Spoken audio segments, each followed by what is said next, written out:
So who would have thought, man, that the LA riots, they're gonna reach all the way us here in quarantine. And we are in quarantine here together, and Lee's girlfriend is in the middle of everything. How is she doing? She's freaking out. She's freaking out. The riots are crazy. I've been watching it online, and just a couple blocks from my apartment, they brought in the National Guards at midnight last night. Man, but the footage that I saw, it looked pretty brutal. Yeah, I mean, fires, looting, the Target that we walked down the street to got looted, broken into. The police were like 2 blocks away just watching them just empty that. Cars would pull up, people would jump out, fill up the backseat of their car full of shoes, and just drive off. And the police didn't do shit. You know, it's to the point where it spilled over onto our street. I live right off of La Brea and Melrose. We've never seen the riots break into those rich neighborhoods before. You know, the police have always stopped them before they got into those rich areas. And at this point, they've infiltrated those rich areas, which shows that they have no control of what's going on. The interesting thing about all these riots is suddenly seems like everybody instantly forgot about coronavirus. Yeah. Like nobody cares about social distancing, wearing masks. Tell us, Lee, why did you come during these times? Why did you come to South Korea right now? So my mom is sick with cancer, and I'm coming to see her because she just had surgery. And I was planning on staying at her condo to quarantine over there. I got to Korea and they wouldn't let me in the country because I didn't have a birth certificate that proved on paper that she was my mom. And this is just letting me know that the Korean government is really serious about this pandemic and protecting their citizens against this virus, man. So it's very serious. It seems like there's no other way around it because your story is like so emotional. Yeah.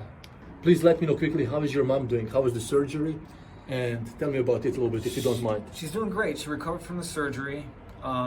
She's out of intensive care, so that's great news. She's eating whole meals now. She's starting to walk. But I'm sure she's gonna be very proud of you when she hears that you suffered in quarantine for 40 days. You came from LA and been all of this through, and just for her, I think she's gonna be very proud, for all the endurance and efforts. I think it definitely gave her a lot of strength knowing I was here, and for the first time she said that she wants to live, she's gonna fight it, where before she was kind of saying, I don't care if I die, maybe it's my time. So her attitude has changed quite a bit.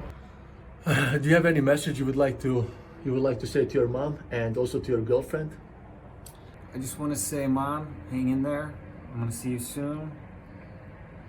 Be strong, be positive, know that lots of people love you. Everybody's been calling me, saying they're praying for you, so stay strong. And Beth, stay in the apartment, be safe, and be strong as well. I'll be home soon. Very powerful message from Lee from here, the South Korean quarantine, and thank you very much once again for sharing this. Definitely. And I just want to let people know, and whoever watches this video, that we didn't break the rules. And I'll show you right now where we are standing. So the interview happened inside the room, and Lee is inside too. So we didn't violate anything. You know, I did a little YouTubing on you, and I know about your backstory, and Thank you. know, you seem like someone who's got a lot of drive, and meeting somebody that took a negative situation like this and saw an opportunity out of it, I really admire that about you, and you seem like a really cool guy, so I'd love to hang out with you in LA and see what we can do. I appreciate you saying that. That's Absolutely. man. Thanks very much, bro. New brother. New brother. In Korea. In Korea. We live in the same quarantine, city. man. In quarantine. We live in the same city, but it took us to come to Korea and be quarantined right next to each other to meet. Yeah. It's crazy. So we just finished another interview here in quarantine with Lee, and what a crazy story, like life throws things at you like punch after punch after punch, and 2020 has been a pretty interesting year so far, but I think the second half is going to be really, really good. It's going to come back. What goes around comes around. So after lots of punches, glory is coming.